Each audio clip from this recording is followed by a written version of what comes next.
Welcome at Gracie Schwarzwald, the home of authentic Gracie Jiu-Jitsu in Germany, where Jiu-Jitsu is thought as what it is, a self-defense art, right? Yeah, exactly. Exactly. So, this is our third video about the self-defense topics, right? Yeah. Many more will come. Right. And if you have any suggestions, please, just comment or send us a message. Yeah. Write it down there.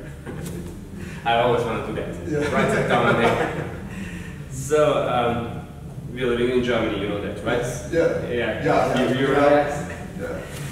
It's not allowed for us to carry any weapons in Germany, but still, people carry with them stuff to help them to protect themselves, like pepper sprays, or I know people who carry knives and other stuff like that. Right. What is your opinion on that? So, yeah, this is a very, very common topic in martial arts. If you've ever trained martial arts, you've come across this argument, discussion, whatever you want to call it. There's two sides, right? There's using weapons for self-defense, and then there's self-defense against weapons. And I think today we're going to talk about the use of weapons for self-defense. So, do weapons improve your chances of fighting or defending yourself? Absolutely, right? It's undeniable. It's what is sometimes referred to as force multiplier. And so you'll get a lot of people, especially in the U.S. where weapons are more prevalent, especially guns. You'll get a lot of people that'll say, "Oh, you do martial arts, and I don't need to learn how to fight. I've got a gun. I'll just get a gun and shoot someone." And more often than not, that's kind of a the sort of weapon analog to when guys go, "I don't need martial arts. I'm just a badass street fighter." Right? It's more fantasy than anything else. But they usually use that they'll view that as a conversation ender, right? Like I'm so dangerous because I have this weapon. But there's a lot of problems and assumptions about that. And first, should you use weapons for defense? It is a tool, right? It is a valuable tool with some huge benefits and some huge negatives. You yourself have immense training in weapons, especially stick and knife. Yes, right. Right? You know from a standpoint of us grappling, I can meet you, put a knife in your hand, I'm running, right? I'm running as fast as I can. It's that much of a game changer, right? There's no denying that, because my ability to defend against you with a knife, a trained person with a weapon, is low, very, very low. Even an untrained person, it's going to be low. Right? But if you have a knife, your chances of using it in a low threat situation is what? It's minimal, right? If I'm pushing you, I don't pull a knife and stab you with that. Yeah, you can't, right? But here's the main thing, right? Can I take your jiu-jitsu away from you? Right? No. If you have a gun and a knife, could I potentially take that away from you? Yes. Absolutely. When people say, "I don't need martial arts training, I have a weapon." Well, the biggest thing is a weapon is an external tool. It's an external mechanism of safety. Your martial arts training is an internal mechanism of safety. And an external mechanism of safety, a tool, is only valuable, one, if you have it at that moment. Two, if you can deploy it at that moment. Three, if you can effectively use it at that moment. And four, if you're willing to deal with the consequences of using that tool. So, in Jiu-Jitsu is an art of control, right? If you have a weapon and you don't know how to fight for control, or more importantly, fight to stop somebody controlling you, what is the chances of you keeping that weapon?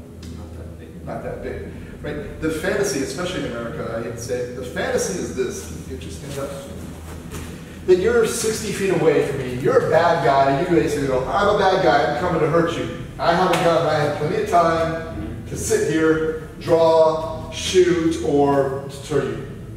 And that's movie fantasy, right? A lot of times, the person's already going to be on you by the time, and you're trying to get to your weapon, and I'm grabbing, and I'm hitting, and I'm grabbing. Now, your ability to get the weapon without martial arts training, without the ability to learn how to clinch fight, to break clinches, which if you're training Jiu-Jitsu, that's not a big part of your training. You're not training Jiu-Jitsu, I hate to say it. If you're playing, your Jiu-Jitsu is all learn how to do this, you're not gonna be able to know how to maintain a weapon or control a weapon. So we're operating from that fantasy that it's going to be a very clear threat, very far away, give us time to deploy our weapon. It's going to be an obvious over-the-top bad guy that I can shoot, right? So here's the thing, right? We talk about this a lot of times. The problem with a lot of martial arts training is it acts like it's a life or death situation. Yeah, right? So can you just stand up? So we talk about a martial art, I won't name one, that the response is maybe I push you and you what, gouge my eyes out, kick me in the groin, and yeah. That's a complete overreaction. Yep. But if that's your training, in a real situation you've trained some martial art where that's the response to everything. If I'm just kind of grabbing you and pushing you around a little bit, and I break your nose, you either are going to overreact or you're like, well, I can't really react the way I've been trained because it's not a high threat situation. So you're frozen. Yep. You don't have a response. Gracie Jiu-Jitsu, we train from very low threat to very high threat. Everything from somebody maybe grabbing you or doing this to being clear all the way to striking or grappling or submissions, or we can even deploy weapons because we have control. And the same thing is true too, right? If you're pushing me around and I have a gun and I do this, well, because you push me, I have to decide, do I want to kill you, go to jail? Because there's a truism, right, for shooting. You don't pull a gun unless you're willing to use it, right? And so if I don't use it, I'm afraid to use it because I'm like, he's just pushing me. I don't want to kill him. I don't want to go to jail. Yeah. Well, now you see the weapon. Now we're fighting over the weapon. Yeah. Right? That's red. Escalates. Yeah. Not to mention, I get in the shower, I go to the ATM, I go to a restaurant, I go to my kids' school. Are you always going to have a gun with you? Not in Germany, actually. Right, not in Germany, not even in the US, right? I mean, there's times you're going to be naked, you're going to go to the mailbox, you got your boxer shorts on, you're not going to go, hold on, let me pack while I go to the mailbox just in case. I mean, there's probably a few people like that, but even then, they take showers. So in that moment when you don't have your tool, if that's your only mechanism of self-defense, you're defenseless. Yep. Is there a moment when you're not defenseless? Not if you know Jiu-Jitsu. Right, some self-defense, yeah. right? You have your defense all the time, right? Somebody breaks in the middle of the night and jumps on top of you, you don't have to go looking for your gun, right? You don't have to try to open your gun cabinet or find where your knife is. Or, again, somebody's just pushing you and you got an argument out because you took my parking spot. Yeah. You're not going to shoot me or stab me, but you have an option. Whereas again, if I only have a knife or something, I can't, because even if, I pull a knife on you, the police show up, hey man, we were just arguing, you pulled a knife. Yeah. And now I have legal responsibility, and that's one thing I think a lot of martial arts schools do a huge disservice to their students, is they give them this overreaction, which could lead to very easy legal problems. They never tell them, oh, by the way, if I punch somebody and I take them down and I break their arm, even if I was in the right, potentially I could still, have civil penalties, criminal penalties, not to mention, I'm going to have to pay for lawyers, I'm going to have to take time off from work. Not even that, I mean, if you kill someone because he shoves you and it's not a big threat, right. You have to deal with the consequences in your mental mind. Exactly. Well, maybe he has a kid right. who loses his dad, or his wife is now a widow. Right. You have to live with that for the rest of your life. And there's a big difference between shooting a target, right, and actually having to kill someone. And if I pull and I hesitate, now again the battle becomes over that weapon. And here's the thing, my gun, if you take it away, it's my gun. It's your gun now. Yep. And my tool of defense is now your tool of offense. Yeah. Also, you escalate the threat, right? I mean, I just push you, you pull a gun, right. It's a big threat, I take it away from you, now I shoot. Yeah, because now your idea is like, okay, he's threatening my life. Yep. Right? And so this idea that I can just go to, you know, we get an argument, I go to my car, I get my gun, here, right? I have to be willing to kill you. Now, there are some people, of course, Gracie, have to do that. Don't get me wrong. But, you know, the point is, a lot of our self-defense is clinch fighting. So even if you have a gun, go for your gun. But here, we're fighting. Get away from me. If you don't know how to get away from me, because you haven't trained, like, you know, back home, my instructor, Greg Thompson, created the Special Forces program for the U.S. Army, right? And so we worked with, you know, the military a lot. And the Special Forces combatants, it is not about beating people up, it's not about choking people out. The majority of it is about this. They recognize this. It's about retaining weapons, right? Their weapon is their main tool, right? The goal is that what they spend a lot of the time on is you trying to grab me keeping control of my weapon. Now they have at least three, right? So they can't keep control of one, they can go to a secondary or a third. They use the secondary and third often to clear space so they can get back to their main tool. Most people aren't going to have three, right? So if I lose control of one, I don't have a backup to go to. But even then, they spend a lot of their time training. Their hand-to-hand is based on that. To keep control of the weapon, clear the space so you can use the weapon. Now they're in a war zone, potentially, where you know they can use the weapon. You're not, you're a civilian, you're panicking. But the other thing is if you don't train self-defense, combatives, clinch fighting, grappling specifically, if you think you're going to keep open, again, you can keep a weapon if I go, I'm a bad guy, I'm coming for you. But if we're just walking and I just grab you, start punching you, and you try to get to your weapon, and I'm here and I see we start fighting over the weapon, especially if you don't train hand to hand, and I do have some street fight experience. Your ability to keep that pretty low, right? You can hope, but again, it's that fantasy. Yeah. Right. And so, and again, even if it's a knife sake, you know, just because you stab me once doesn't mean the fight's over. That's right. Right? You stick me, I know guys who've been stuck and they don't even realize it until later on. Me too, yeah. They're bleeding, they're like, oh man, I got stuck.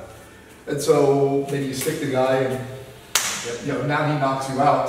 I saw that personally. I told you about that. A friend of mine gets stabbed 3 times. Right. He didn't realize that he fought with this guy while his wife was stabbing him. Right. He punched her, she got knocked out, and after the fight, you just see that he was stabbed 3 times in the body. Right. And it was, he went to the hospital, he was taking care of that, and that's it. Yeah.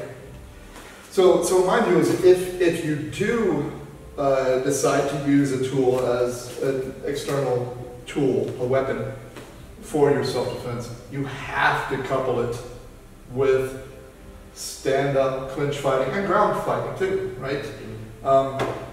You know, if you knock me down and we're on the ground fighting for the weapon, I have to have some idea what I'm doing, right? Even if it's just basic understanding of position, keeping people off me, so I can access my weapon. But again, for me, a weapon is, you know, it's a force multiplier. It's a consequences multiplier. Let's say that, right? If we get in a fight and you get me in a choke or you get me in a joint lock, can you negotiate with me? Yeah. You can negotiate with a weapon, some weapons, right? A gun, a knife, things. But You know, again, if I take it away from you, right? And I would be a problem. Or the threat that you're giving me, the negotiation, right? A threat, you do a choke, what's the threat? If I'm here and you go, hey, calm down, Yeah. what's the consequence if I don't calm down? Right? If you have a gun in my face, you say, hey, calm down, and I don't, what's the consequence? I have to shoot you. Yeah. Or I give up. Or yeah, I give up. Yeah, if you're here and you're nervous about it, yeah, I can take the gun here. So, you know, again, I love weapons, and you obviously love weapons. I'm not against it, but I can't emphasize this enough. It is not an either or. And again, if you've ever trained martial arts for any period of time, you've run into a guy, I don't need that, I got my gun, I got whatever weapon he has. I'll run out to my pickup truck and get my shotgun, whatever. I always tell people, they say, you know, you may be a martial artist, but I'll go get my gun in my truck. And I always say, well, what makes you think I'm gonna let you get to your truck? What's the answer? Yeah, you think I'm just gonna let you walk there? You can't fight, so I'll beat you before you ever get to your truck. So I've been doing a lot of the talking. I apologize. I know we covered a lot of the ground, but any thoughts you have on this?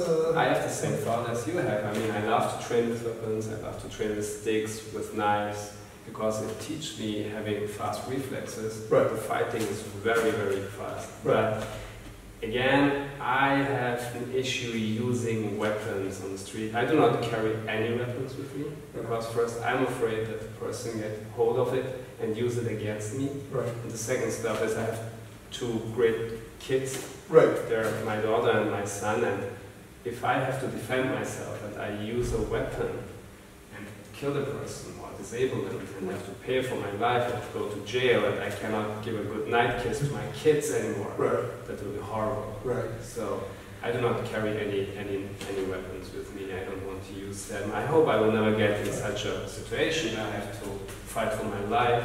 Right. But actually, I don't want to kill people. Doesn't matter how bad they are on me. I don't want to sleep at the night and think I killed this man, Right. and he has a son or a daughter, and Right. she or he has no father anymore. Right. And I know, man, that's not what I want.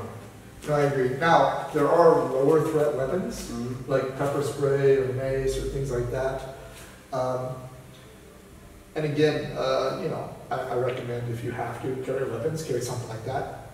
But again, you need to understand how to clinch, fight, and grapple so that you can access that. If you're a woman who has it in a purse, you need to be able to get enough space, get the person off you so you can access it. A taser or whatever particular, you know, lower threat weapon you have. But still, it's only going to work if you can keep it. So again, my view is make your first primary defense internal. It's something can't take away from you. It's with you 100% of the time. External is a good supplement, but understand the consequences for each external. The pepper spray or mace, it's a low consequence. What is a mace? Mace is a little bit like pepper spray, but it's not like a capsaicin, a gas or kind of thing where it's more almost like a spray you put in somebody's face and it more burns like their eyes and things like this. From what I understand, it's got to be a little bit more. You got to be really kind of specific with, you know, pepper spray. You can just kind of get it in the whole general area because it's you breathe it in. Whereas mace is more like a contact type thing. But even then, you got to access it. You got to get space. So you know, I would say if you're not training an art that has grappling, specifically a grappling style that allows you, when you're grabbed standing, to get away from somebody, so that you can access, if you do have a weapon, as well as being on the ground, being able to keep space so you can access it, learn how to do this. So any sort of good clinch fighting, stand-up, you know, Jiu-Jitsu school, I would recommend that. But the police should learn that because they have a weapon. They have to keep. There's unfortunately there's a lot of police that they sort of get they don't spend a lot of time. I've worked with some police, and I'm really surprised how their knowledge of weapon retention is Their gun control is pretty low. Yeah. And that is, you know, one of their main tools, right? So, you know, obviously, if there are any police in Germany that want to, you know, work with us, feel free to contact us. Yeah, not just in Germany. I mean, all around the world we travel. We will travel, no problem. But you know, I think it's a good place to stop. Yeah. But unless you have some things to add. Yeah, the next time let's talk about weapon defense. Yeah. Empty hands against weapon. Maybe we have the time and the opportunity to show something. Yeah, that's awesome. Yep. And actually, you know, what we'll do too is, because I actually got a comment about this on one of our videos, they wanted to see you teaching some weapon stuff. Really? Yeah. So, you know, again, one of the things I like about the knife stick is the techniques you use for the knife you can use for a stick. And for me, if you have to defend yourself, a stick is in some ways ideal because you can find a stick type thing almost anywhere. Mm-hmm. And it doesn't have to be, you know, disabling. If I cut you with a knife, you're automatically going to the hospital or the morgue. Yep. A stick, maybe I can hit your legs, you know, hit your shoulders, get you off me. A gun is very extreme. So, you know, maybe you could show some stuff. And then, of course, we'll discuss defense, and maybe we'll show some defense stuff as well. Okay. More importantly, let's talk about this specific strategy against weapons next time. Yeah, absolutely. Great. Thank you, man. Thank you for watching the video. And as always, if you have questions, just write it down there. Bye-bye. Please subscribe and tell other people to subscribe. Yeah. Thank you.